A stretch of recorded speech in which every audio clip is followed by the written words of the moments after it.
Okay, so welcome everyone along. And today we have Christian Hilbert to talk about Hilbe.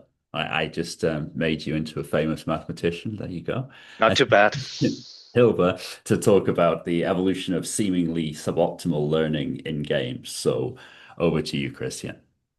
Yeah, thanks for the invitation. Yeah, um, as I said, if there's anything unclear, please just interrupt me at any time. Yeah, so the title of this talk is Evolution of Seemingly Suboptimal Learning in Games. Yeah, I feel I need to give an explanation what this is even about because I guess the title is sufficiently vague. Um, so let me start with this stylized view on what the evolutionary game, like it's almost a caricature on what evolutionary game theorists are doing. So step one is they would define a game. So in this case, a prisoner's dilemma with cooperation and defection. And then they would study an evolution, like at least in my field, then we would study an evolutionary process on top of it. Also in my field, like usually we look at, or quite often we look at finite populations. So here you have a population of size 6. Two of them are defectors, four of them are corporators at the moment. Everyone plays against everyone.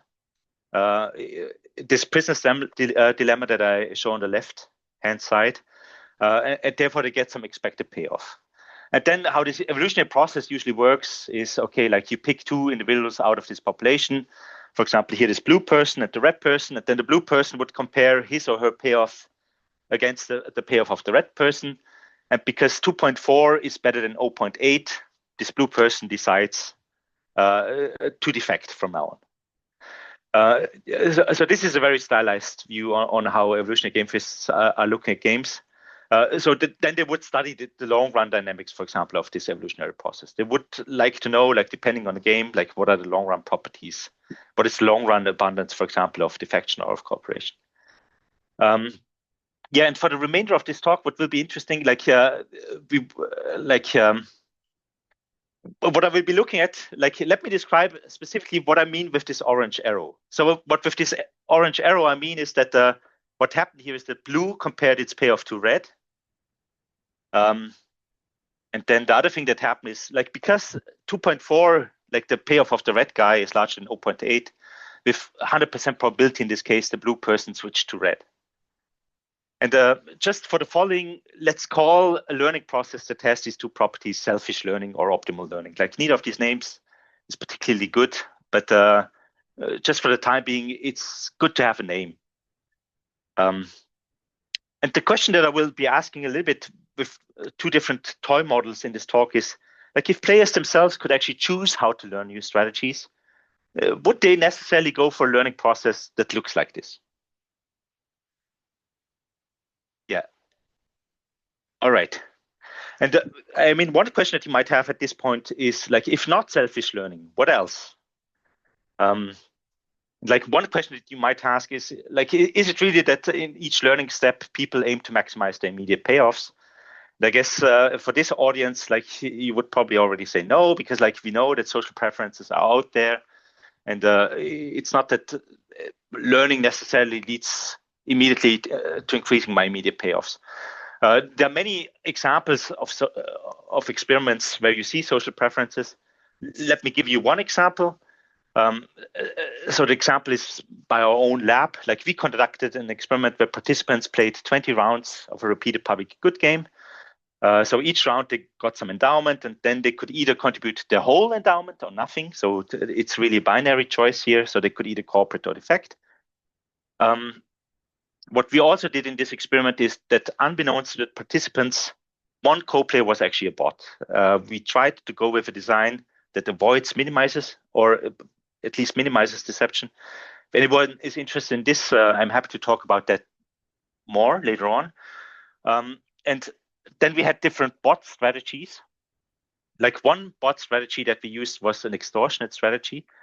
Um, so the strategy that was implemented is like how you need to read this is like this bot. If no one cooperated, this bot would cooperate with probability 0 in the next round. If one out of two co-players cooperate, this bot would cooperate with probability 1/3 in the next round. And if two out of my two co-players cooperate, I would cooperate with probability 2/3. Okay. Um, also, in another treatment, we used kind of the opposite of such an extortionate bot. So this is now a generous bot. So what this generous bot would do is like if both of my co-player cooperate, I cooperate with certainty. If one of them cooperate, I would still cooperate with probability 2/3, and if no one cooperate, I would cooperate with probability 0. With probability 1/3. So what you can see, these numbers were chosen such that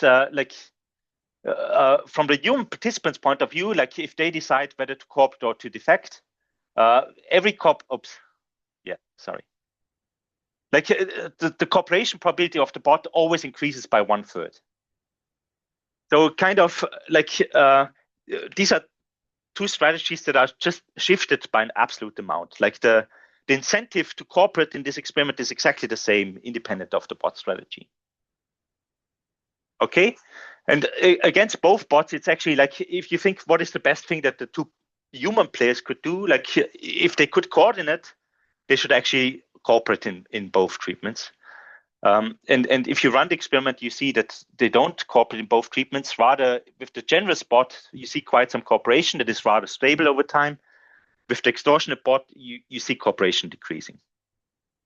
And that's, again, even though the monetary incentives to cooperate in both treatments is exactly the same. It's just that the one bot strategy is shifted by an absolute amount. So what we learned from this is that the participants seem to have some preference for fairness or equity. And probably that's what's driving the different behaviors. I mean, as I mentioned, this is by no means the first experiment that is looking into this. There are many others. But one question that you might have, like, okay, like people played here for 20 rounds, they could adapt their behavior over time. And if they wanted to maximize, if they wanted to maximize their payoffs, they would have played the same thing. So obviously they also had some other motives, such as fairness. But now you might ask, okay, like, why would we actually learn why would we like also take into account fairness considerations when learning in this game? Like if you think that evolution equipped us with optimal learning rules, and evolution in the end maximizes our fitness, then I mean, we should optimize for our fitness. Excuse me. Yep. Was there any treatment where you told them it was a bot and see if they had preferences for, say, fairness towards bots as well, or? Yeah. So how it worked actually in this experiment is that we did what is called an information lottery. Like we told them they will play actually two versions of an experiment. In the first, they will in one of them, they will get incomplete information. In the other one, they will get complete information. And they are only paid according to what they do in the complete information setup. So this is actually also how we minimize the effect of deception. So actually, in the second version of the experiment, we told them that one of these participants is a bot. And there we saw some, like usually when you tell people that the co-player is a bot, like this difference becomes smaller between the generous bot and the extortionate bot. Okay, thank you. Yeah. All right. Sorry, may I ask another question? Sure. Yeah. So I was just wondering, is the question you're asking is, for a given set of preferences, what is the optimal learning rule given those preferences? In case those preferences could be social or whatever, or spiteful, or is the question, given that I want to maximize fitness, what is an optimal preference structure and learning rule, which together yield some behavior which could be far or close to fitness maximizing? Yeah, in the long run, it will be both. So I will be interested in, like, given fixed preferences, how do I learn? But also, like, then taking a slower process where also, like, the preferences can evolve. Yeah. Yeah, so the general aim here is like to explore the evolution of seemingly suboptimal learning in games. Like this is still a little bit vague, but I hope it will become clear later on what this is really about. Obviously, like we are not the first to think about this. So this is related to all this literature that takes the indirect evolutionary approach. So for those who are not familiar with this literature, like this is the literature that explores the evolutionary rationale for social preferences. So it exactly assumes that there are two time scales. Like in the short run, my preferences are fixed and given, and then I might optimize given my social preferences, for example. And then in the long run, the preferences themselves can evolve. Like I just mentioned a few people that have been working in this domain. Yeah, what is important there is that in most of these papers, it's actually the case that if you look at the short run behavior, these papers make the shortcut that they assume the short run behavior is just described by Nash equilibrium of the game, like of the game with preferences. Like, for example, originally we played a prisoner's dilemma, but I have strong efficiency preferences for whatever reason. And then I don't really play the prisoner's dilemma. I play a slightly transformed game that that takes into account my preferences. And then I play a Nash equilibrium with respect to this new game. And so what we want to do here is not to assume that players automatically play Nash equilibrium of the transformed game, but rather also, like, for example, given my preferences, there is some learning involved here in the short run. Okay.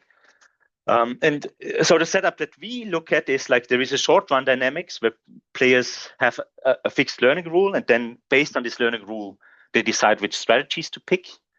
And then on a longer time scale, like they learn for a very long time, they accumulate some payoffs.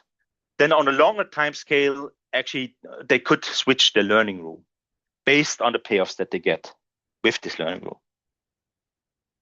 So this is the overall process that we will look at. Yeah, and so the structure of this talk will, there are three kind of sections. Like first, I will tell you a little bit about the specific learning process that I will look at. It's called introspection dynamics, but it's very similar to logic dynamics if people are familiar with that. Then the second part is evolution of noisy learning. What I mean there is why people might want to show some stochasticity. What I mean there is that even if I see that this other strategy would give me a higher payoff, I might not switch with 100% probability to this other strategy.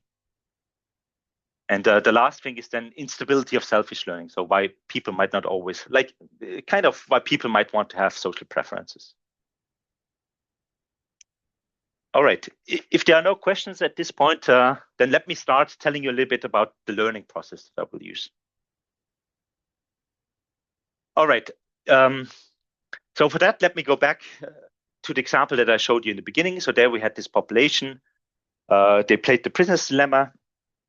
And so the process that we looked at there is that the blue person imitates the red person.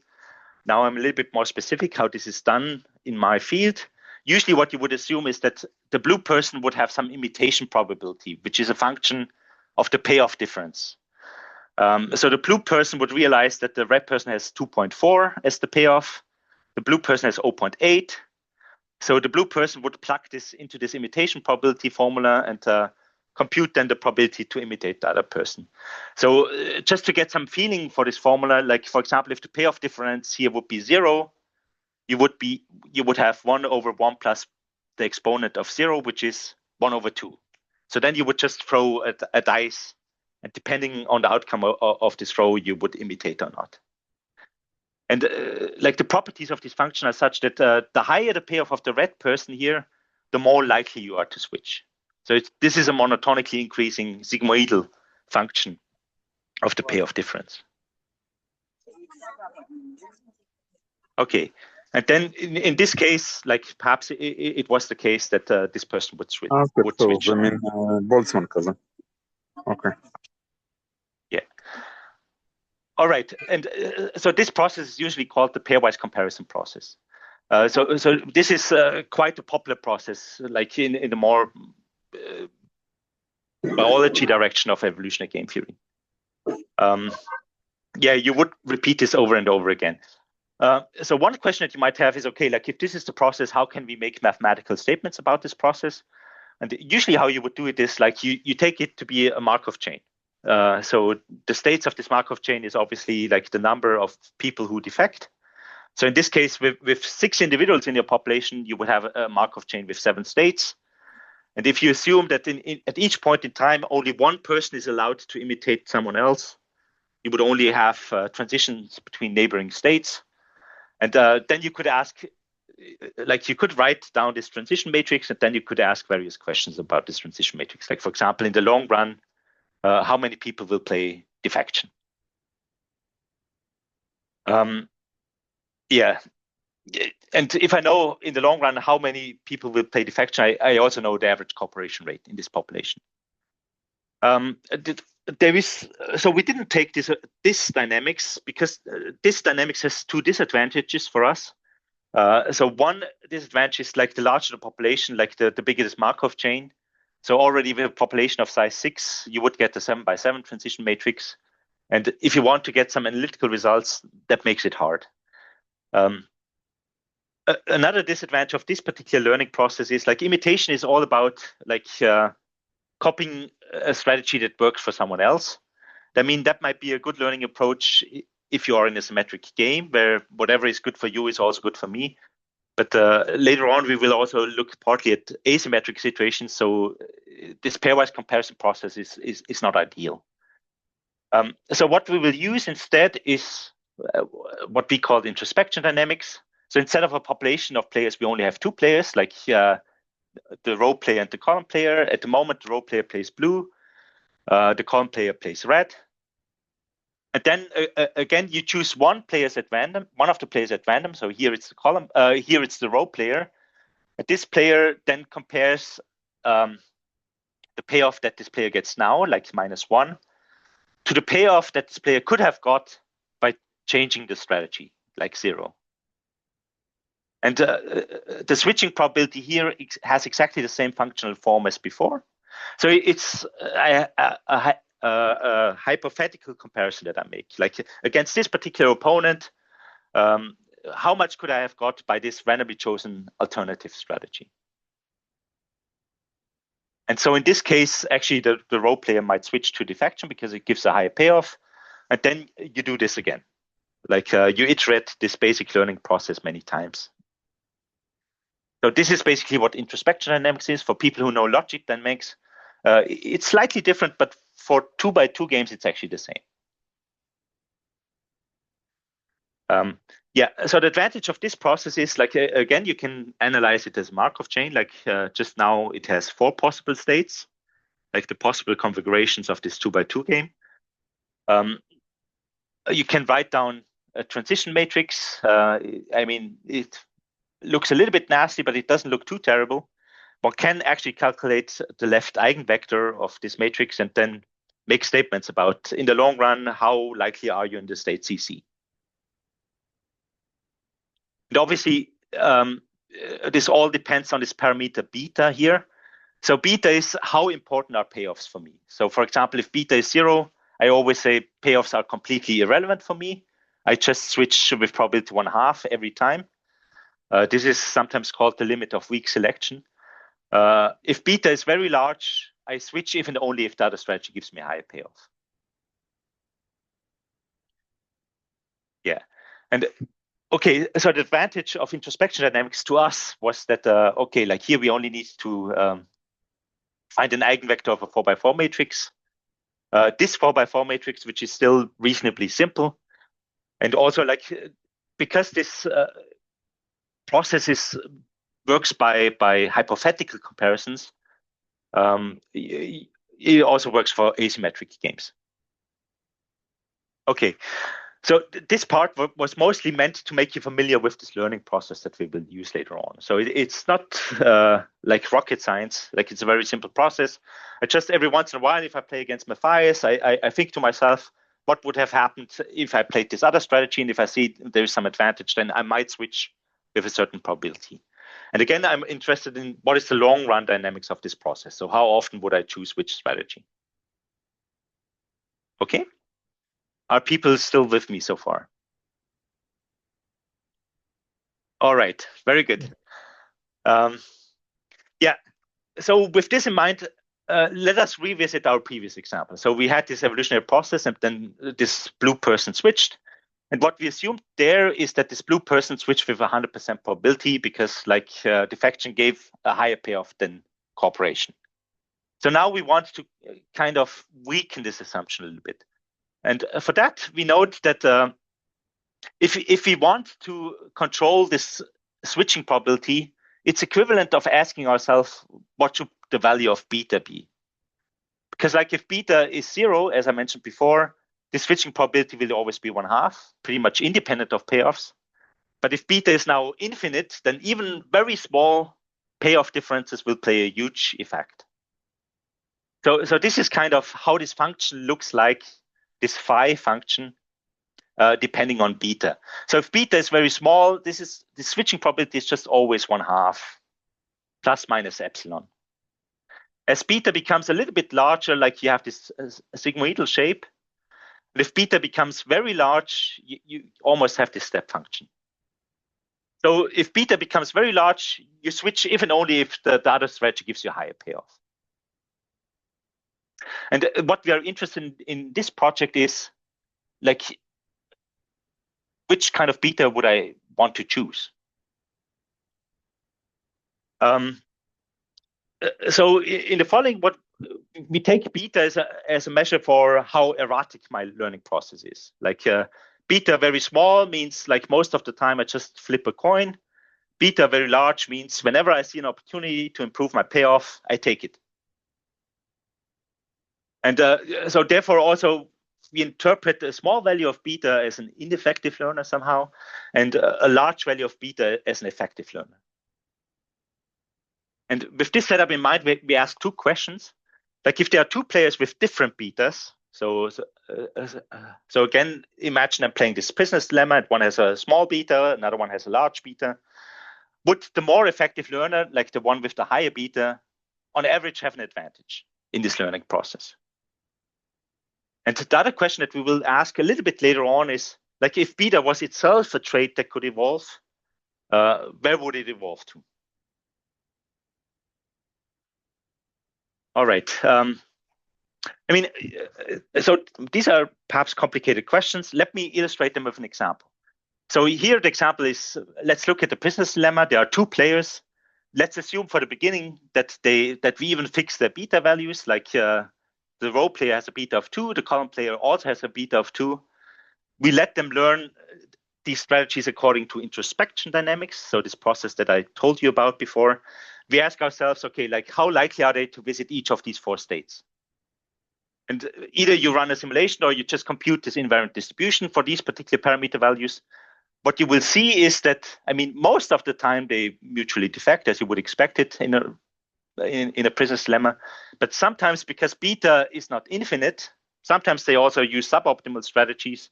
And therefore, you see sometimes CC, you also see DC, for example. Perhaps also one thing to notice is because both players use the same beta, this distribution here is completely symmetric in the sense that you see DC as often as you see CD. Okay. All right. Now, one question is, okay, like let's now experiment with this beta. Like let's increase it now for both players. Like instead of beta equals 2, let's take a beta equals 5 for both players. What is it that you would expect to see?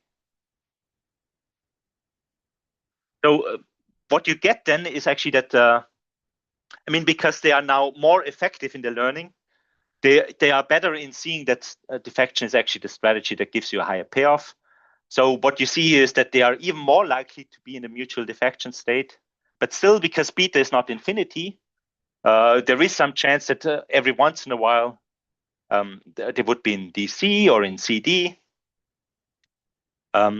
But here, clearly, mutual defection is the most abundant state.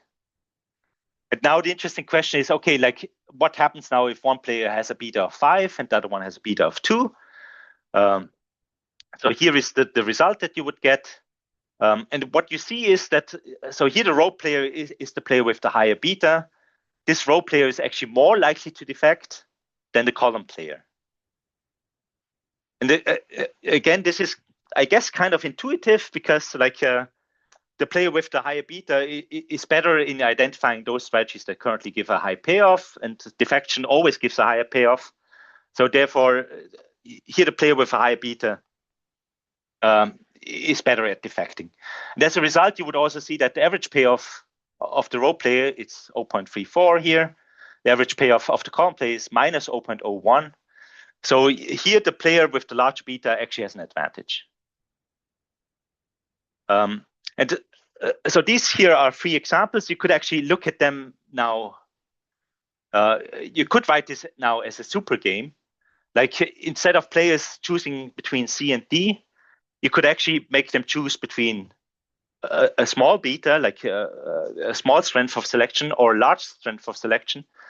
And by the way, the payoffs here are just populated by what you see here. And if you look at this super game here, what you would see is that actually the larger beta dominates the smaller beta. So again, you have a kind of a prisoner's dilemma on another level. Okay. And then, okay, so this is for prisoner's dilemma. Another question that you might have is, okay, like, is this as general as it gets? Like, is it always the case that larger beta dominates? As perhaps would also make intuitive sense. And just to have another example, like here is a snowdrift game. Can I ask a quick question? Sure. So in D, just so that I can understand, I'm not sure now. Is this that I copy your beta, or I still copy your defection or cooperation when I meet you and you do better than me? Oh yeah. So I should be precise here. So for example, this here, like this cell entry here, just means like if I have a beta equals 2 and you have a beta equals 2, and we both engage in introspection dynamics and choose between C and D in the long run, what I will get is 0.261. So it's just a summary of what I've already had here. Right. Oh, and so at this point, I'm not even really talking about switching beta or so. Like it's kind of just a summary of what these 3 cases previously said. Got it. Sorry. No, perfect. Is there anything else unclear? Okay. Yeah, if not, I will continue now with the snowdrift game.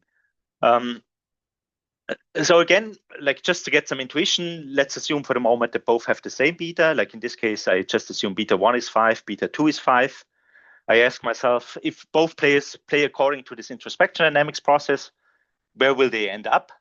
And in this case, like, I mean, this game has 2 asymmetric equilibria, CD and DC. And this is also where players play most of the time.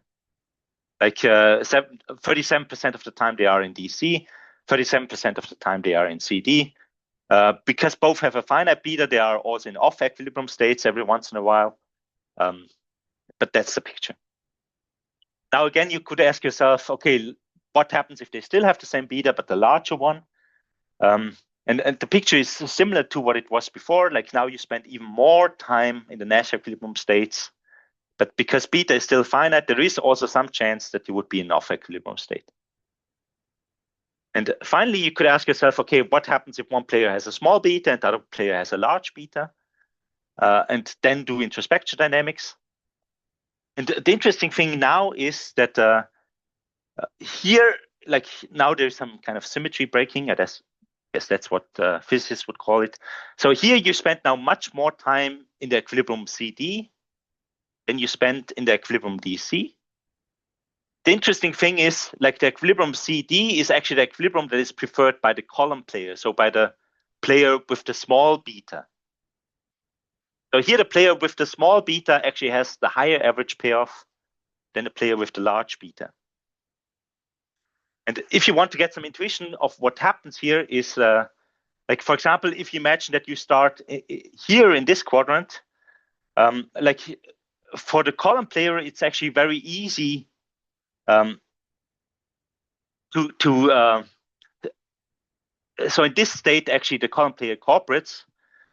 In this state, it's very easy for the column player to switch to defection. So instead of 0.1, like this is the row player's payoff, instead of 0.1, the column player's payoff would be reduced to 0. So it's a rather small loss. And because my beta is small, also stochastically, I sometimes might accept a small loss. And then actually the row player is very quick at switching up there.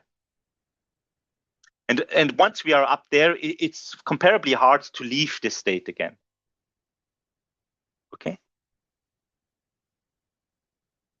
And again, like also here, you could look now at this kind of super game, which is just, I summarize the payoffs that we've already seen here. So if both have 5, it's 0.626. So this is what I've written here. If both have 15, they get an average payoff over these learning trajectories of 0.72. This is what I've written here. But if they have asymmetric betas, it's now actually the one with the smaller beta who gets the larger payoff. Okay. So what I try to convince you here is that sometimes it can actually be an advantage to be the more inefficient learner. Okay. Can I ask one thing? Of course. You think that this lower beta person is sort of inefficient, but I thought he's more commitment type. He is less changing. Wouldn't that be another interpretation?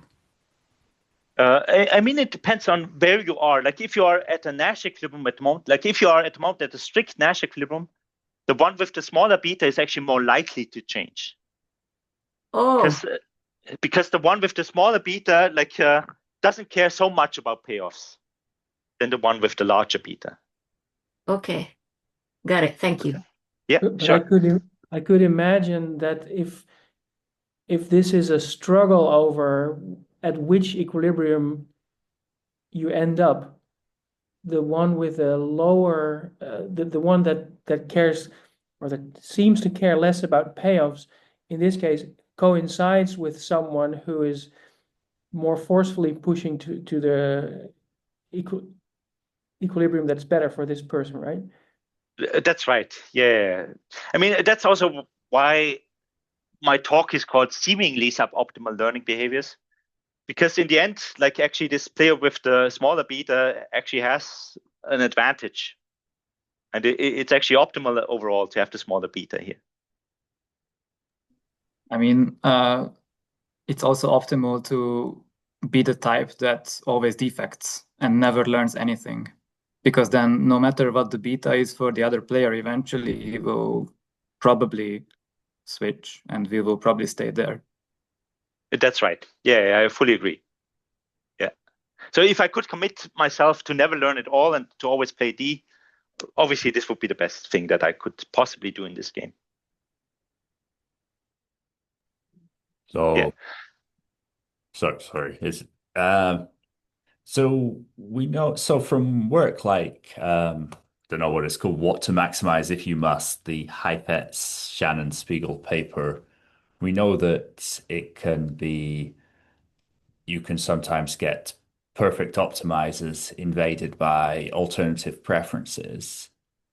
And we also know that logit style choice can be an implementation of random preferences. Sometimes, right? With extreme value distribution, perturbations of the preferences. So I guess in a way we could think of this as a bit like a random preference illustration of non well, strictly maximizing preferences being able to invade strictly maximizing preferences, or there being a kind of non-monotonicity in how good being a maximizing person is. I don't think. Yeah, that's right.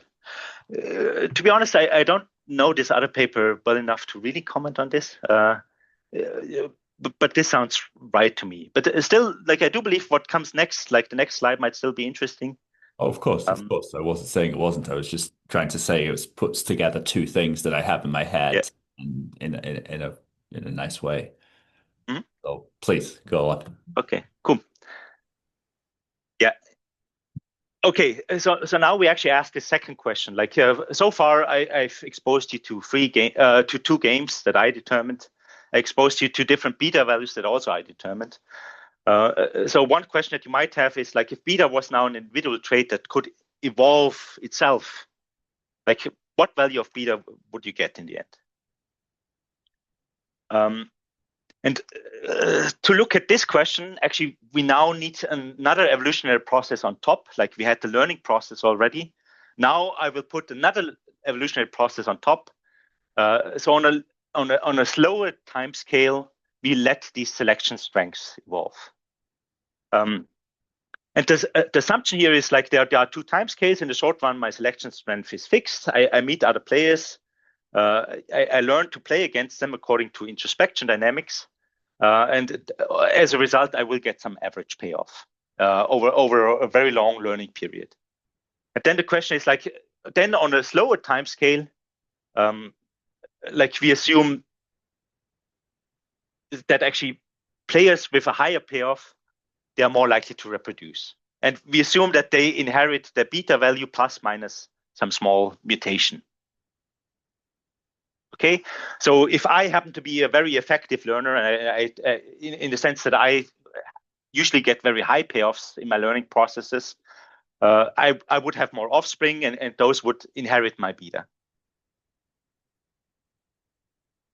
All right, so the process that we use to describe this long-run dynamics, we use adaptive dynamics there, which is one of the processes that people use to study the evolution of continuous traits, because now beta can actually be anything between 0 and infinity.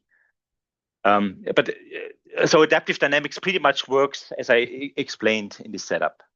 Okay. And what you could start with is just running a simulation. Actually, like you take this setup, you look at a large population of players with different betas, let them play their games against each other, let them learn, get payoffs, and then let them reproduce. And if you did do a simulation, this is what you would get, for example, in the prisoner's dilemma. Like you would see that here in the beginning, we assume that everyone has beta equals 0, which means that everyone learns completely randomly. And over time, here you would see that beta evolves to ever increasing values. You can also do some analytical work there. Like you could ask yourself, given that I know the resident population's beta value, which kind of mutant can invade? Like for example, if I look at the large population where I know everyone has beta of 5, you could ask yourself, okay, what kind of mutants would get a higher payoff than the resident? So what you would get at is what is called the pairwise invisibility plot. So how you need to read this, if you have never seen one before, is like here on the x-axis, you would see, okay, what is the trait of the resident? Like, for example, 4 here would mean that the resident has a beta of 4. You ask yourself, okay, like which kinds of mutants would be able to invade such a resident population? And here you see that everything above the main diagonal can actually invade this population. So this is just another way of saying everything with a higher beta than the resident population can invade. Okay, so this also tells you this process will never stop. So even if you have beta 20 already, like a mutant with beta equals 21 would be able to invade. Okay. All right, the next graph is then for the snowdrift game. If you just run the simulation, you will actually see that beta does not increase indefinitely. You will see it converges to a finite value, which is here a little bit less than 6. Also, you could understand this analytically by again looking at these pairwise invisibility plots. They would tell you that if the resonant beta is very small, you want to have a higher beta. But if the resonant beta is already very high, you want to have a lower beta. So over time, you would converge to this point, so which is called a singular strategy, I believe. And there you would be stable. Okay. And now it turns out those two cases are not the only two cases that could happen. If you look at the stag hunt game, this happens. So this is just the stag hunt game. Like here, you see the payoff values here in the upper left. Again, you could just simulate a computer program to simulate this process. What you would see is that first things seem to converge to some stable beta value. But then over time, you would see the evolution of two subpopulations, like this is sometimes called evolutionary branching. So some players become more and more efficient or efficient learners, and some players have a comparably small beta. Yeah. I guess here I leave it at that. Like if you want to know why this happens, I'm happy to tell you more about it later on. I just wanted to expose you, okay, this is also qualitative behavior that could happen in this model. And then like one last question that you could have is, okay, like here you exposed me to 3 payoff matrices, but what is the general picture? Like, can it become any more complicated in these 2x2 games? So what we did there is actually to look at all possible 2x2 games that you can, generic 2x2 games. So without loss of generality, we assume that mutual C gives a payoff of 1 and mutual D gives a payoff of 0. This leaves us with 2 free parameters that we could vary. And then we systematically changed all these 2 parameters and checked what kind of cases would we get. And this is the picture that we get. So this is the space of possible 2x2 games that you could have. For example, in this prisoner's dilemma quadrant, you would see that most of the time, white here means that you have evolution towards beta towards infinity, that people become more and more effective in their learning. But in the snowdrift game, actually, like here, half of the cases actually lead to a finite beta values. In the stack hunt game, actually half of the games lead to this evolutionary branching outcome. So this is actually, I didn't cherry pick these payoff matrices, like this is a robust outcome. All right. Yeah, so this is one thing that I wanted to tell you a little bit about, like this evolution of noisy learning. So, I mean, obviously it's a toy model, but within this toy model, I guess we see that in some games it can be reasonable to have this finite selection strength parameter. And now what I would like to do in the last 10 minutes is not talking about this beta parameter anymore, about this noisy learning, but rather about whether I should maximize my payoffs or whether I should maximize something else during my learning process. Yeah. So for this, I look at a slightly different model. So just to remind you, like in the beginning, when I talked about selfish learning, what I had in mind is that players, in every time step in which I reconsider my strategy, my objective function was just my payoff. Okay.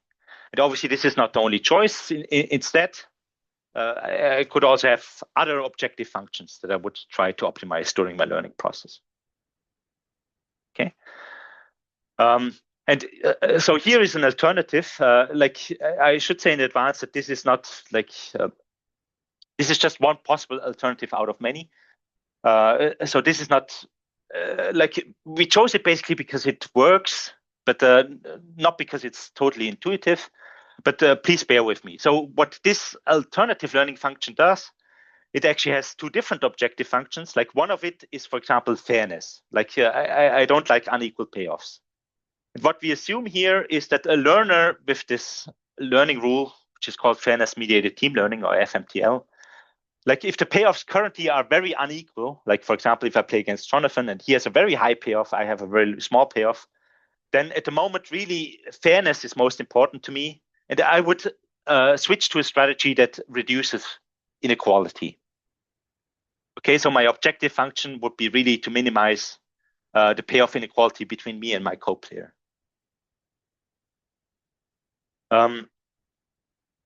But if the 2 of us, like Jonathan and I, we already have a payoff that is very similar to each other, then what I try to optimize now is efficiency, so the sum of our payoffs. Okay. So again, in a few words, like if payoffs are currently very unequal, what I want to optimize for is fairness. If the payoffs are already very equal, what I want to optimize for is efficiency. So this is an alternative learning rule that you could have possibly. All right, and again, you could ask yourself, okay, like what happens, for example, if these 2 different learning types interact with each other in the game? Just this time, we make the game a little bit more complicated. So previously, I looked at one-shot games. This time, already the game itself is a bit more complicated. Like we will look here at the repeated prisoner's dilemma. Okay. And I assume that the strategies that players can learn with the learning rules, like I don't allow for all possible strategies that you could possibly play in a repeated prisoner's dilemma. I will only look at so-called memory one strategies. And memory one means what I do in the next round only depends on what happened in the previous round. So you can write those as a four-dimensional vector, like PCC is my probability to cooperate, given that in the previous round we both cooperated. And PCD is my probability to cooperate, given that I cooperated in the previous round, you defected. And for example, tit for tat in this notation would be 1, 0, 1, 0. So you can represent some interesting strategies in there. All D would be, for example, 0, 0, 0, 0. Okay, and we assume here that, again, like I might play this repeat business limb against Jonathan, but over time, I realized that perhaps my current strategy is not the best one, and I might learn a new strategy. Again, for this learning process, we use introspection dynamics. The only difference to before is that when I do introspection dynamics, it's no longer the payoff difference that is relevant, but rather the difference in objective functions.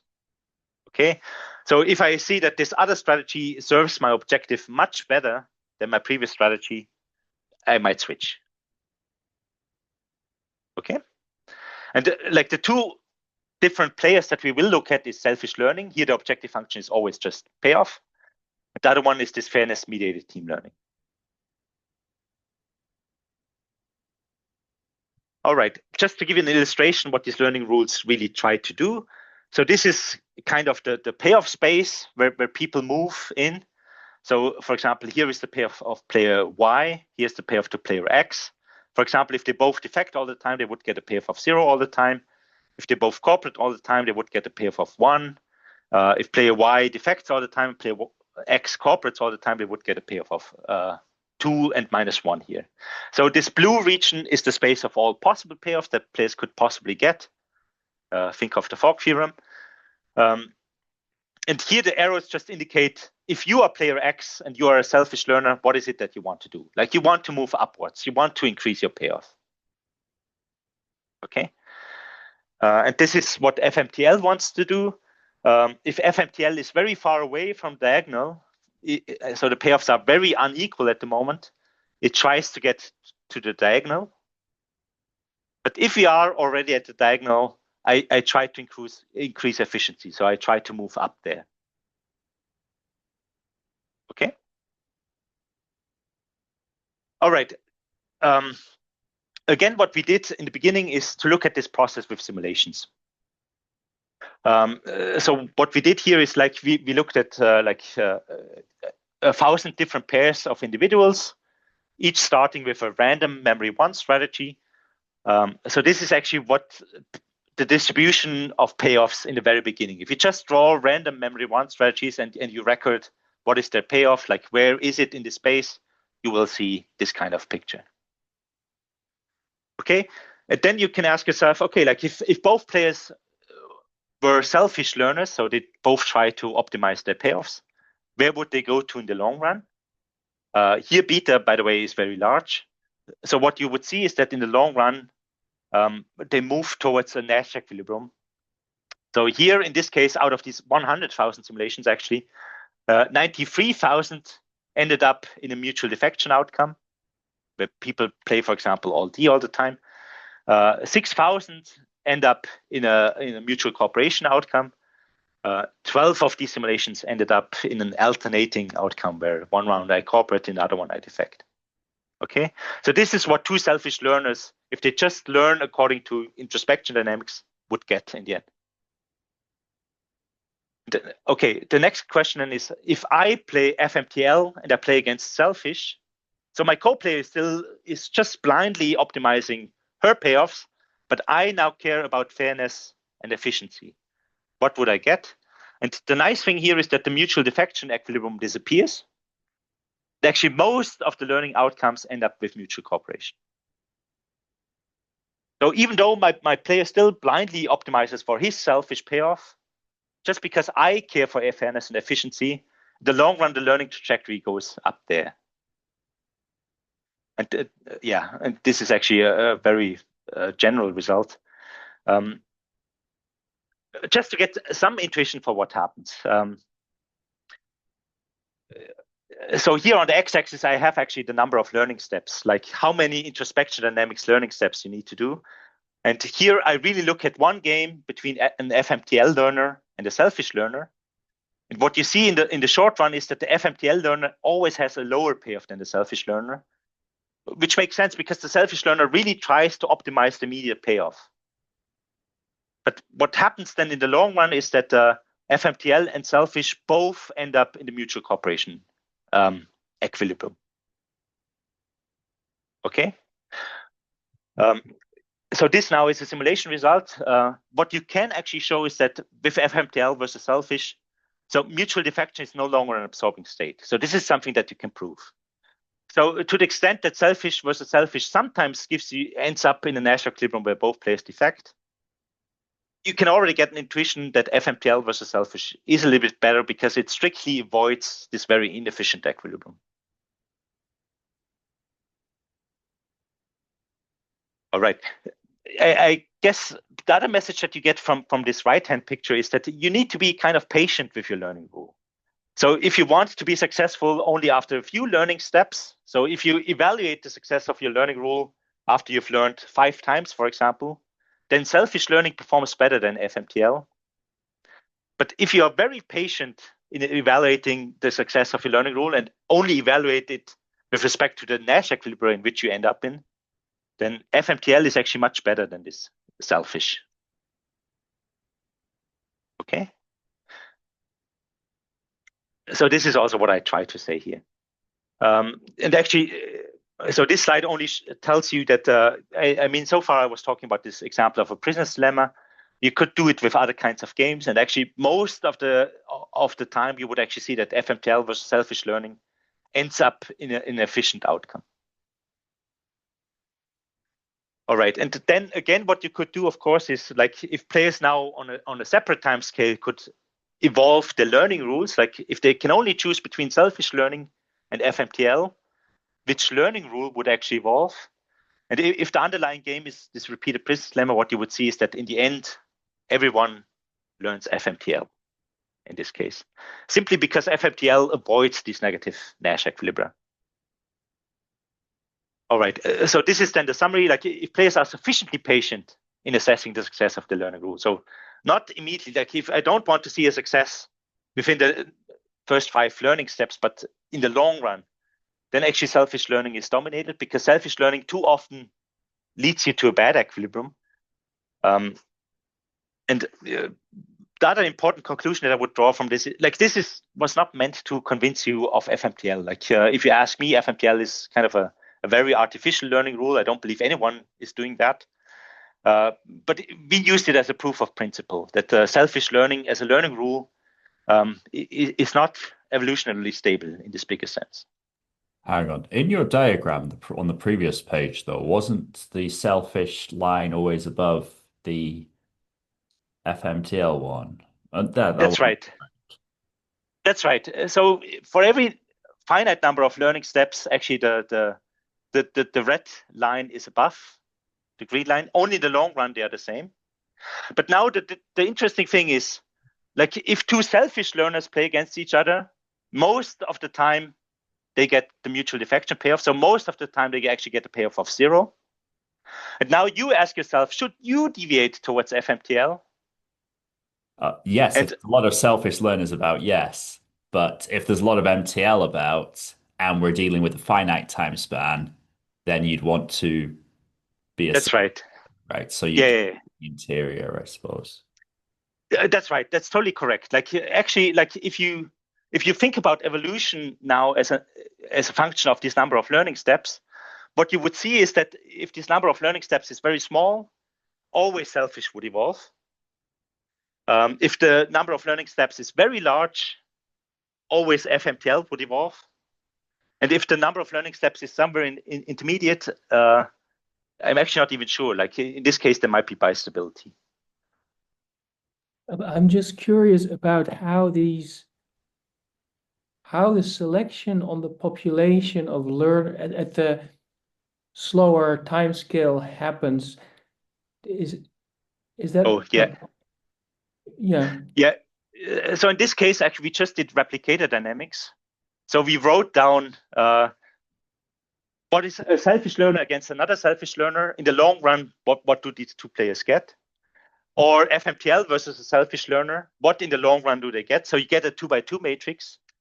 And for this 2x2 matrix, then we did replicator dynamics here in this graph. So this graph kind of shows you the trajectory of replicator dynamics in a very complicated way.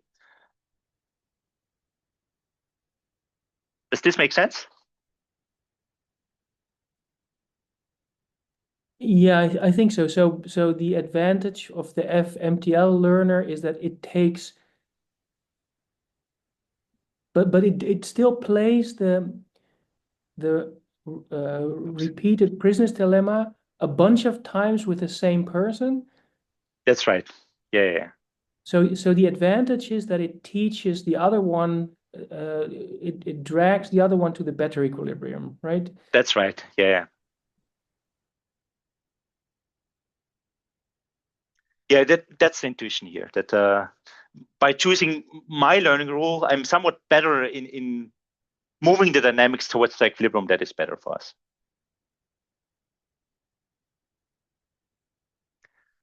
Yeah. Again, like there's nothing special about FMTL. I don't believe this is the best rule there is. This is just something that we use because it's kind of easy to describe and also it gives interesting results. But in fact, we actually believe it would be great to study the competition of different learning rules. Like obviously one could construct arbitrarily complicated learning rules. It would be interesting to see which one is best in some sense in this space of learning rules. Yeah.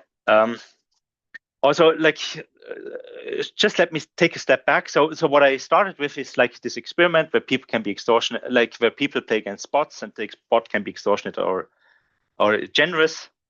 So what we also try to do is like, actually, can we predict these curves or can we somehow simulate these curves? And so what we did is like, if the bot's co-players are all selfish learners, what you would see there is actually that they would always learn to cooperate in this particular case, because like this bot, both of these bots are kind of conditionally cooperative. So the more you cooperate, the more they would cooperate back.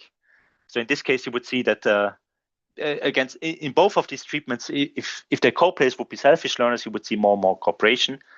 But if the learners happen to be FMTL learners, you would see more cooperation against a generous opponent.